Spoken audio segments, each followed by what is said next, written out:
Hello, my friends, and welcome to MSP Unplugged Tech Talk Tuesday. This is the show to learn tips, tricks, and strategies to help you run and grow your IT service business, whether you're a one-person shop or leading a team for the journey. My friends, this is the place for you. Let me introduce my co-host here. He's the one, the only, Mr. Paco Lebron. How are you, sir? Oh, you know me, Mr. Smith. If I was living any better, it'd be a sin. He stole my line. But that's good. How are things out in final Chicago in December now? Oh, it's 30 some odd degrees right now. It's probably about snowing. Probably hopefully it doesn't collect as of today.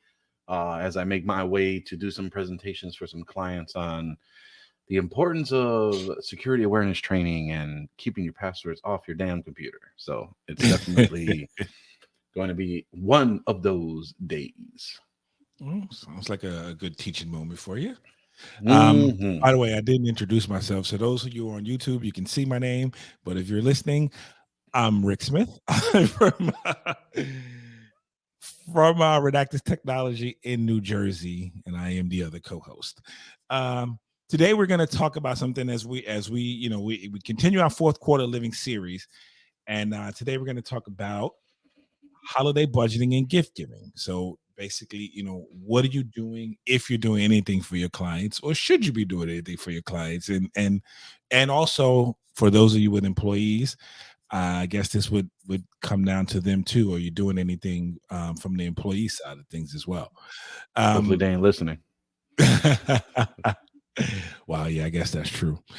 Uh, but before we get started, we'd like to give our what's happening series, what's going on in the tech world. So, Paco, anything going on this week? What's happening? So for this week, there's a bit of a dry week going on this week. I'm sure as we probably record this, there'll be some news going through the interwebs of kind of going from there. I know you and I are prepping to head over to Dallas for Super Ops' summit in from the 10th to the 12th. By the time that this airs, we should be coming back from that. So hopefully the episode after will have some good insights from there. Outside of that, we are hosting our first official webinar. It is called Webinar Unplugged. How creative is that, right? And so it is referring to our, we are partnering with our good friends Augment. Me and George Smith will be going ahead and talking about how to demystify cybersecurity. It's going to be a guide for MSPs on communicating security to your end users. So it should be no fluff because we all know how I roll. So this should be a great one. It's our very first one. So we implore you, click on the link in the show notes, head over to our socials on LinkedIn or on Facebook. You'll be able to sign in, sign up, and view it happening on Wednesday, December 13th at 10 a.m. Central, 11 a.m. Eastern. And you can only catch it by signing up. So this will not be a normal stream. So be there, or as the kids like they used to say back in the day, be square. But that's all I got for you today, Mr. Smith. I do have one other announcement. Our very own Mr. Paco was featured in CRN magazine. Oh, So I encourage you. We'll have a link put in the show notes if you all want to take a look at that. It's a good read. It's basically talking about Paco and his journey and how he started the business on a dare. And I think it's a very good read. So for those of us who know Paco and know his passion, this is a little bit of a different side of him, just to give you a little taste of what he was like as a youngin. But yep. So good old okay. CJ Fairfield, great friend over at CRN, highlighted the article. So definitely give her kudos for translating what could be my most authentic version of myself and telling my story to date. So may ruffle some feathers. For those that know me, you get one version of Paco. So be tread lightly if you like to read this article. But no, it'll give you a great insight on truly on just what we're trying to do here, what we're trying to do at the MSP, and the funny story on how I started my business out of spite. So definitely take a look if you want to head over to CRN, and I guess we'll have the link in the show notes. We'll have the link in the show notes for that as well. That's right. So, Mr. Paco, as we get on with the show today, let's talk a little bit about holiday budgeting and gift giving. So, as usual, I'm going to let you start. Tell me, what's the plan? What do we do? How do we do it? So I think we all need to. So, okay. I think end of year, part of the fourth quarter living is we are trying to not only understand what's happening with our current business, but we kind of want to know what's going on with our own end users business as well. And this is a great time to take that time to really know more about them. And what best way to do it is gifts. I mean, I like getting gifts, but I think before you get to that point, you have to understand two things. One, are you in the position to spend any type of monetary resources for some type of appreciation or end of year gift, etc.? So that's one. Two is, have you been doing great service and great customer experience for you to garner to do the gifts? Now, here's why. If you were at TechCon, and maybe we'll try and get Marnie back on here again to really go through it again. She had an amazing session on customer service, customer success, and customer experience. And really, she went through of our clients don't give a crap about the gifts if you're not delivering on what they're paying for. So if you're not providing that great service, this is the moment that you really want to try and tune, refrain, reflect, really understand what you're trying to do and make sure you're on par. And you do have those raving fans that you have for your clients. Now, if you've checked that box, the next thing to understand is that I think end of year um, budgeting, gift giving, can also, you want to be considerate and inclusive. And that's my personal opinion.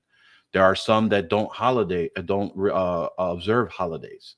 It may be against their cultural beliefs. It may be against their religious beliefs.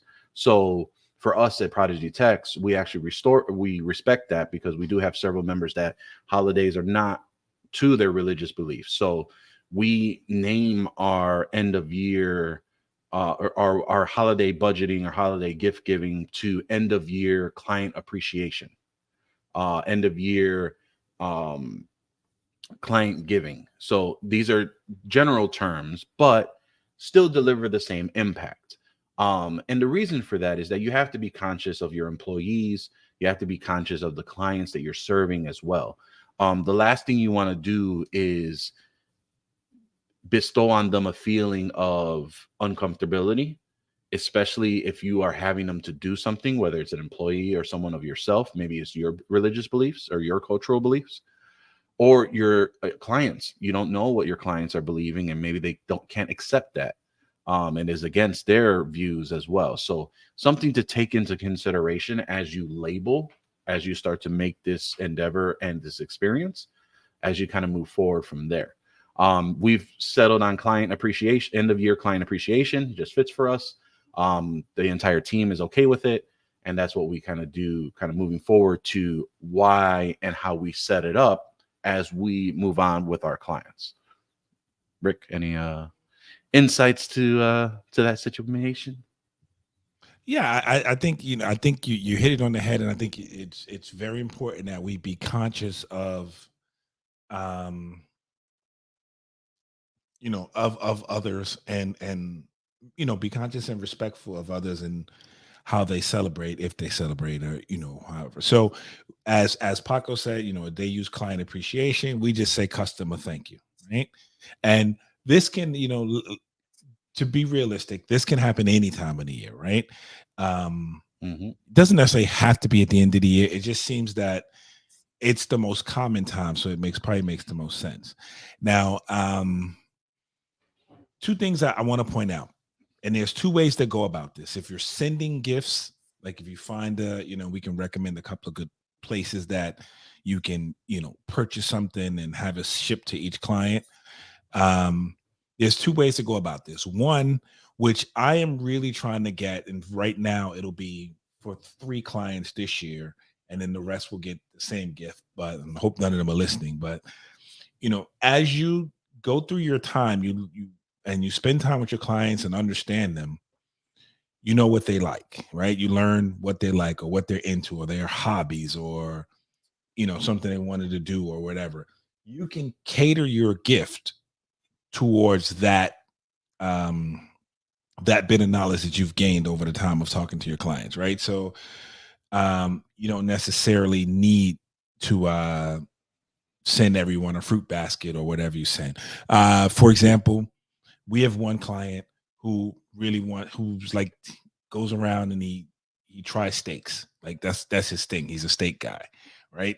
But he also likes to make steaks at home. So of course, what do? Send him some Omaha steaks, right? Send them a box of Omaha steaks, just so that it's something different than the was it Wine and Country or Wine and Barrel, whatever gift that we can get, the packaged gifts, which I do not disparage anyone from doing if that works. And then others, again, I mean, if you're not in a financial position to do some of the more expensive things, simply dropping a thank you card, a handwritten thank you note, maybe just enough, just to let the client know, hey, this is out of the ordinary. It's not a bill, it's not an invoice. It's not telling you, what you owe me or what we got to do or a plan. It's just say, hey, I appreciate you being a customer. I appreciate you supporting our business. Thank you. And make sure though that it's signed by you, not something you purchased and has your stamp signature on it. Just show that you've taken the time to do that. And I think those things can go a long way and just with customer appreciation. But as Paco said, none of this makes up if you've been giving crappy service, right? Because the client's going to think you're trying to buy him, and and honestly, the gift won't be as appreciated because they'll say, "I'd rather you spend the time." In their mind, they'd rather you spend the time fixing their issues or giving them better service than you sending them something in the mail. So that's my take on that. Right. I mean, I think it's a big point to say how for clients to say, you're giving them not subpar service, and then all of a sudden you're giving them these like extravagant gifts, or you're trying to give them something of, hey, here's this. They're like, oh, well, I paid for that. So why am I going to even bother trying to do some of that stuff? Or why am I going to try and humor this empty token of appreciation because you just feel that this is the thing to do, right? So that's kind of some of the things that we've had on our side. But most importantly, I think everyone kind of runs into is like, all right, we have our set of clients, but what do I give them? Like, what is the biggest piece for us to try and figure out? What can I do? What can I have, etc. But before I go into that, you actually brought up a point that I just remembered is you're right. Client appreciation doesn't have to happen at the end of the year.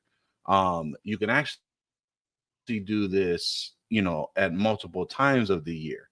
So, for example, we were so busy, I believe it was last year, that we ended up moving our client appreciation to our anniversary date, which was in February. So that was when we did our client appreciation at that point. So whatever works for you, it could be a resource thing, it could be a situation where you just don't have the time to be able to do so. This is just normally the downtime for everybody. They really try to focus on getting onto the point of really just seeing how to move forward with showing that appreciation from there. Now, the question becomes, what should you do? How should you give them? Things of that nature. So the biggest piece that you want to go ahead and focus on is really seeing on some services that are going to make things easier for you. I think the biggest piece for us is to go ahead and move forward and really see, work harder, not smarter. Rick, are there any services that you have utilized to kind of deliver to your clients, or are you more of the person to stop by, say hello, and kind of go from there? Yeah, we're not I try to do it all local, and I'll just, there are places you can go. Um is a Client Giant and Crewwho and places like that who cater to the MSP market to help both with client appreciation and employee appreciation. But we try to do it local, and I do that for a reason. We're a small house. We try to we want our customers to cater to us as a small business. We cater to them, as a small business. And our goal really is to show them that we support our local business. So if there's a local flower shop or a local, whatever, in the area that does some kind of gift basket that we can have delivered, or or we can pick up and drop off, that goes a long way.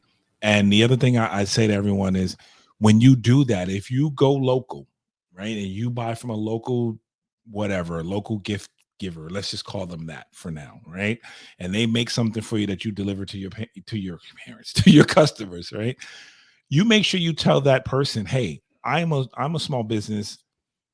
You let them know you're supporting them. You're supporting their business to give gifts to your clients to thank them for supporting your business, right? So the reason you want to do that, it creates goodwill as well with that business, because they come to appreciate that, because they know you have options. They know that a lot of this can be done, from your desk with a click of a button, and you can order, let's say 20 baskets of whatever, wine and cheese or bread and butter, whatever you send. I don't know. You can do that from Amazon, or you can do that from, any of the places. So I try to go local. Yes, it costs a little bit more than it might if you're online, but I do that for just to support the local business community. The other thing I'll say to this, as we talk about holiday budgeting, when you budget during the year, this should not be one of those shock things, right, that you have to buy, that you're going to send your client some kind of appreciation. So try to budget that in your yearly budget, and when you do that, try to account for the fact that you're going to spend at the end of the year X amount of dollars for client appreciation. Now, that's up to you, what you can. Again, like I say, doesn't mean you have to send some elaborate gift. If what's in your budget is buying, a stack of cards and handwriting thank yous, do that. Just account for it, so it's not a, what do you call it, a last minute or a surprise expense that hits your bottom line that you didn't count on. Yeah, I mean, and also when you come to budgeting, not all clients have to get the same gift, right? Because they're Right. paying you different, probably fees, different, depending if you're an all in versus what you're charging for the amount of endpoints, things of that nature. So, we've separated our clients to VIP designated clients, mid tier, and then lower tier. And that's just due to the revenue that they're providing us. So, because of that, that allows us to figure out what we're going to pay, we're going to buy them. So, for example, for our lower tier clients, we're going to send them a card that thank you for their service, things of that nature. Mid tier, depending on where they are, we may send them maybe a package of cookies or a 10 or something of that nature that may not be too much. And then for our VIP clients, we're going to end up going all out. We're going to buy, no. So for us, and then going to your local aspect of it, me being of Puerto Rican descent, there is a Puerto Rican bakery that's here on both on the north side and the south side of Chicago. So I always love supporting her and her business on what they do. And they just now started shipping. So now we have the ability to do that for our remote clients, but we have the ability of buying in bulk, which it supports her business, which everyone loves supporting. So you should love supporting small businesses in your local Yes. community. So if you don't, shame on you. But there's a lot of great pieces of that. And we're doing a lot of that. But you may be in the size, time, etc. You can't do local, or maybe they don't have an automated way of doing this for you, or a way to do it. Then you go to things like the services that Rick mentioned. I forgot what we used to use. We used to use something called like grandma's cookies or grandma's brownies or something like that. There was a service like that. There's a couple, there's plenty of them, right? Like there's think it's what, Sherry's Berries is another one or something like that. From 1-800-Flowers. I mean, there's so many of them that are out there. Obviously, do your best judgment on what you're paying for, or see if there's a local location to you that can do that for you. Assemble them together, make them look nice, send them out, things of that nature as well. Most importantly, is just making sure that burden rate is a serious thing to consider. So you have to understand, how much time are you going to invest in this to make sure that it is, one, profitable for you, but two, to show that the appreciation is the return on investment. So you want to make sure that you show them, and this is the opportunity for you to know what's going on with your clients, figure out what's going on in their business, see what's happening in there, be attuned to what's going on. There may be some opportunities from conversation from year end that things can expand, whether that's business wise, process wise, or even more so, keep if you have a good CRM, keeping notes of your clients so that you can know what to give them next time for their, maybe their anniversary, the work of for the next client, end of year client appreciation, things of that nature. These are things that you want to take into consideration. And I'll give you an example. I have a buddy of mine, Reese Orman, over at Tech Vera. We talked, we met during the shelter in place in 2020, really did a great rapport, and he put out a call out that he needed a new business development rep. Well, I just happened to know my former rep that used to work at I don't know if I should probably say the vendor, because then they could probably track it down. But there was a Another former piece. vendor. There's a vendor that I worked with that they ended up that he separated from the company, and so he let me know, hey, if there's anything that's out there, let me know. I'm open to see what's up, the opportunity for. So I was like, so I went back to Reese and I was like, bro, this is a great guy, solid, good sales dude. He's been on the vendor side. He understands MSPs. I think this may be a slam dunk for you. Apparently, they did an interview. It worked out. Everything was great. But I never heard anything back from that. So I didn't hear back from the guy I referred. Didn't hear back from Reese. So magically, so this was like around the holidays or so, like maybe like October, November. Turns out the buddy I referred to, his dad owns a law firm here locally, and he's over in like Florida or something like that. Referred me, and I got a client out of that connection from that system. But tying it back to the gift giving, toward our anniversary, I am a big who I like to cook in my spare time. So there's this YouTube star that called Sam the Cooking Guy, that he has like a series of knives and all this other stuff. So I, out of nowhere, got a knife from Sam the Cooking Guy saying, hey, appreciate the referral. He's a slam dunk. He's killing it. Appreciate you for that referral. The only way he knew about that was because I had posted on Twitter a couple times about this guy on what doing for like some of the recipes and stuff. But this is a clear example of doing the research, looking into who you're trying to serve and how to appeal to them in a more meaningful way. Because I'll tell you what, every time I use that knife, I always think about that man. That's my guy. He like looked into it. He knew what it is, things like that. Same thing with the client appreciation. So we had a client appreciation night where we had a partnership with a council I sit on for a Cubs appreciation night. There is a local auto glass company that I've been trying to build a better relationship. Things just weren't, but he's very stoic. Like, you can't get a read on this guy. He's very like to himself. He doesn't reveal much, whatever. But going through on his social media, I saw him and his kids wearing a bunch of Cubs jerseys and things of that nature. So I was like, I'm going to send an invite to him. So, and he came, and we were able to get more rapport. We used to build a bigger relationship. But because of me doing that due diligence, not just sending stuff, built a much more better relationship and an understanding of what they need to provide them better value. And now he's more open to talk to us about certain things as well. So again, trying to figure out what to give your clients and what range and what you want to do.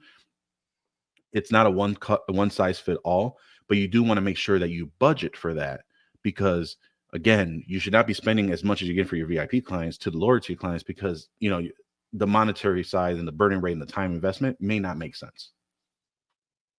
Yeah, I see that, and I think about it. So we don't give the same gift to everyone, but we classify clients differently than what is on what their revenue stream is, right? So I'll just say this: we have a PIA scale, and we budget accordingly. Are you referring to your advance fee?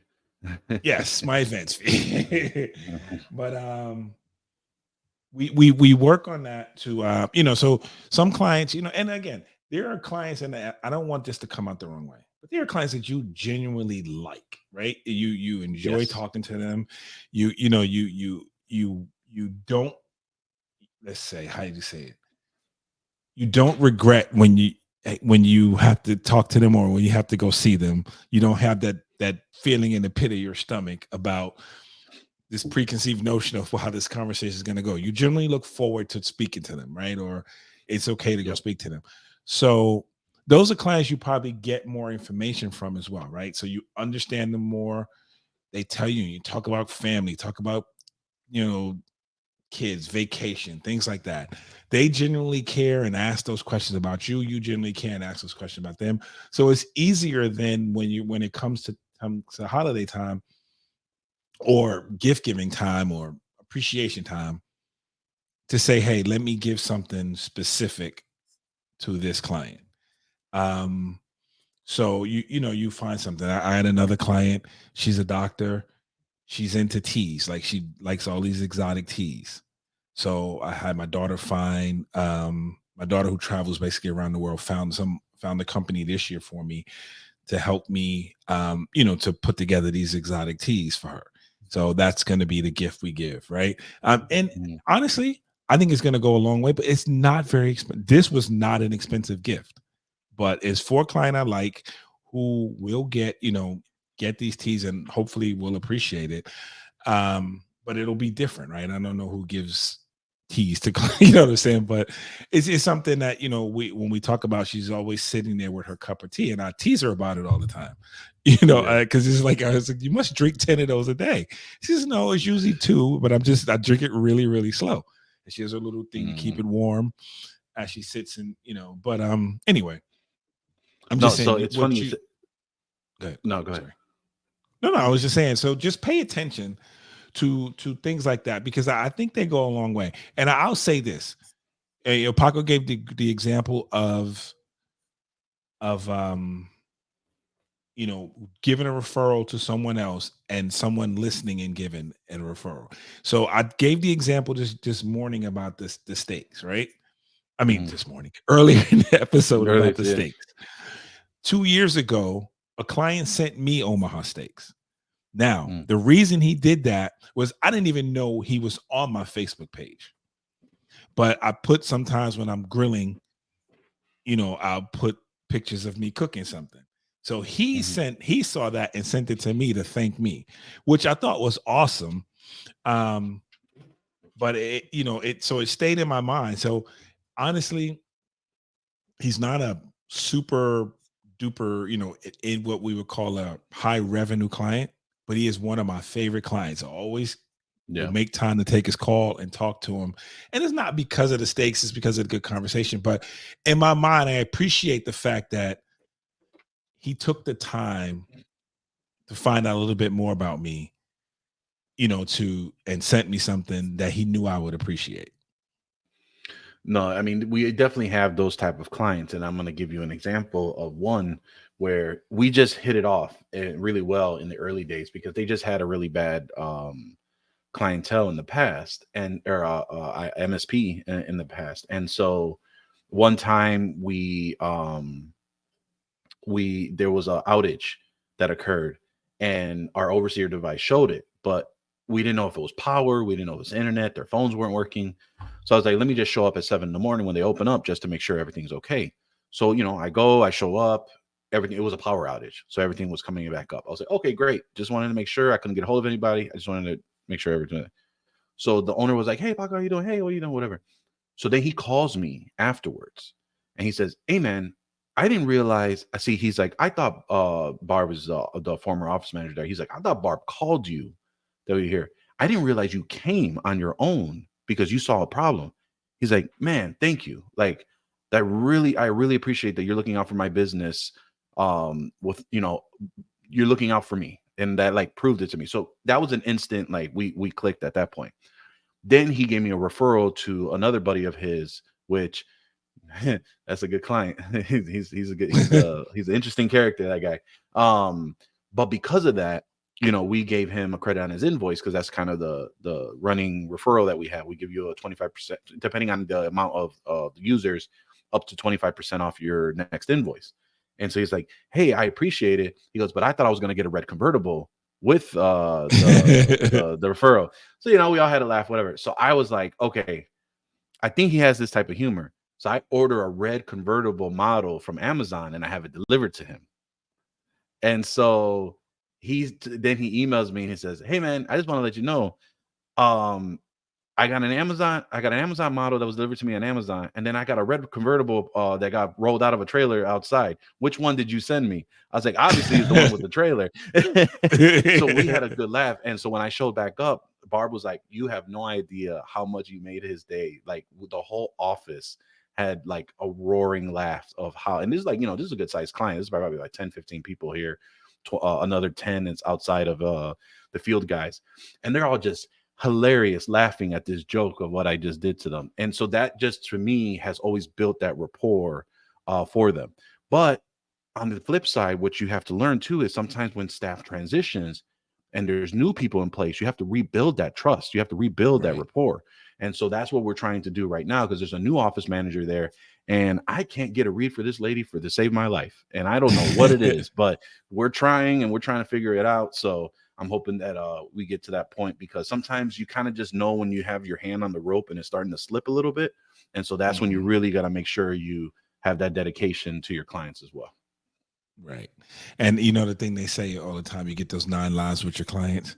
You can screw Right. up a bunch of times, but eventually, get to the point where the rope just tightens and it's time to go. So you make sure, and things like the conversation you just had, the example you just got, they go a long way.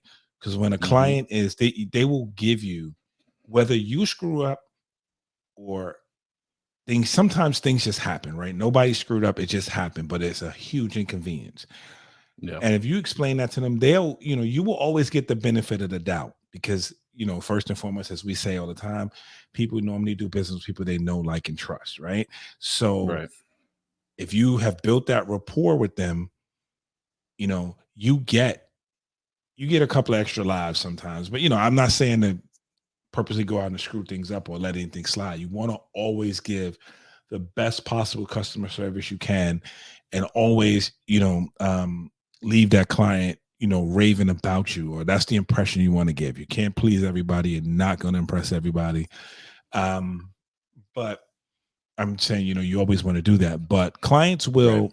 particularly if they like you, they will give you, you know, they will give you some rope. They will give you some leeway when things don't go right. Because let's face it, things are not always smooth for whatever reason. There's always something every now and then that comes up that's a huge inconvenience for you, for them, for the business, for whatever.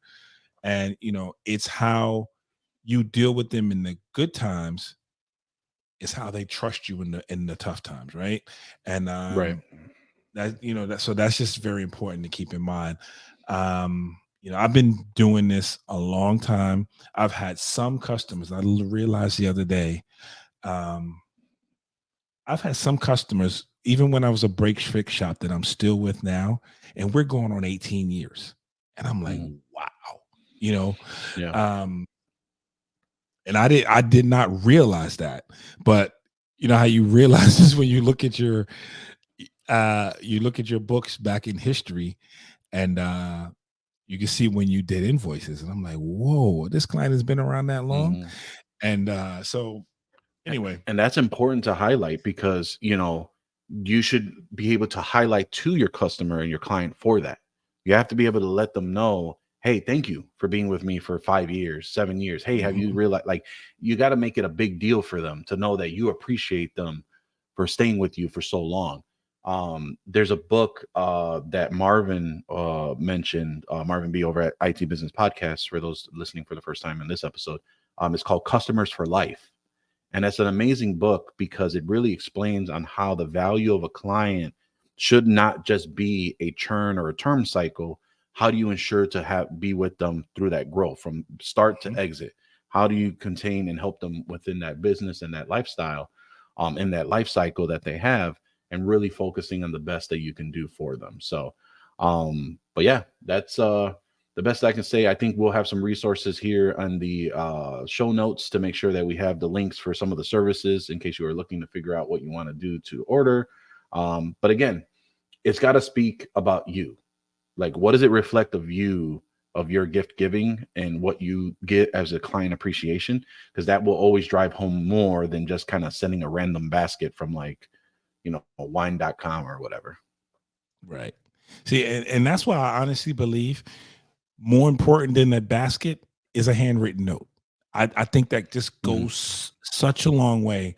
And then you can always, you can supplement it with a gift from wine.com or one of the things we're going to do this year too is for a couple of clients always is edible arrangements. So this is, I don't know if you're familiar with them. So the chocolate covered fruit. we're gonna, a little different things and those work too for particularly for smaller offices. Let's say it's 5 people in the office, 6 people in the office. You send that basket, the whole office can enjoy it. They know it comes from you. Because I'm also a big proponent. I've talked about this plenty of times. It's not just the owner that you need to impress, right? It's that gatekeeper or that decision and that influencer or whoever it is, because they're going to be your mouthpiece as well, right? They're going to be the ones who help when your customer is trying to figure out whether he should do X, Y, and Z, or whether he should trust you for this, or whether he should. They're going to be the person that they confide in as well, or just give you that extra little push that you need. So always make sure you're nice, professional but nice, and learn about them and talk to them, because that is also a very good, not to mention just being a nice person and getting to know people, but it's also a very good person to have as your influencer when it comes to decisions being made. So I'll leave it there for that. I agree. Can't say anything more than what you just said there, Mr. Smith. You got to care. You got to care. You got to care some more. You got to care some more. All right, Paco. So I think we've beat the gift giving and budgeting to death. So before we sign off, for that. okay. I think we've talked about the gift giving and budgeting to a fruitful conclusion. We've put the nail on that coffin. How's that? No, I'm kidding. Go ahead. Okay. Wow. Okay. If you're listening, help us with some better analogies so we can do better with that. Okay. Obviously, the two of us are obsessed with getting to the end or death or something. I don't know, but what we did not do in our What's Happening series, and we did not talk about, is something you're going to hear a lot about in the next, I don't know, 70 episodes until it comes, and that's TechCon Unplugged 2024. That is our 5th annual. That is 5 now we've done. 5 Paco has done. This is my 3rd, but for TechCon Unplugged, this is our 5th annual event. And we're looking to make this one special. This is going to be September 12th to the 14th in the greater Washington, D.C. area. We will be giving a lot more information about this. Like I said, you'll hear about it every episode you listen to until you get tired of it and you can recite our little shtick yourself. But we will be talking about it. Tickets will go on sale at the beginning of the year. That will be our early bird special. Price and everything has not been announced yet, but you will be able to get those tickets starting the beginning of the year as we ramp up and again get ready for another exciting TechCon Unplugged. And as I say, since this is our 5th, we're going to do a couple of things special, little things different.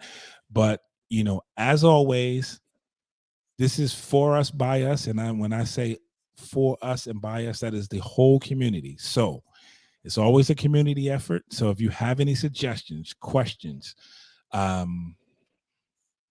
things we should do or not do, if you've been to a previous TechCon or something you'd like to see or see more of, please, please, please, drop us a line at info@mspunplugged.com, because we definitely will take those things into account. Paco? And I think the most important piece that Mr. Smith wanted to add as well is, if you wanted to find out and stay up to date, head over to TechConUnplugged.com and sign up for all those updates, because we will let you know once we drop. You'll see the recap of the video if you missed out last year, and all the details of lodging, which we will be in the beautiful The Hotel at the Arundel Preserve. So September 12th to the 14th, stay up to date, sign up for the updates so you can be on our newsletter, and we can ensure that you will be the first to know when early bird tickets go on sale early next year, I forgot that part. It's only my job to bring the people in. I forget the most important part. But anyway, okay, I think we'll wrap up from there. So we do invite you all to tune in every Tuesday and Thursday. You can catch the video podcast here on youtube.com/MSP Unplugged, or on our Facebook group, MSP Unplugged Facebook.com/MSP Unplugged. Do us a favor, like, subscribe, hit the notification button. That is important. It'll let us know.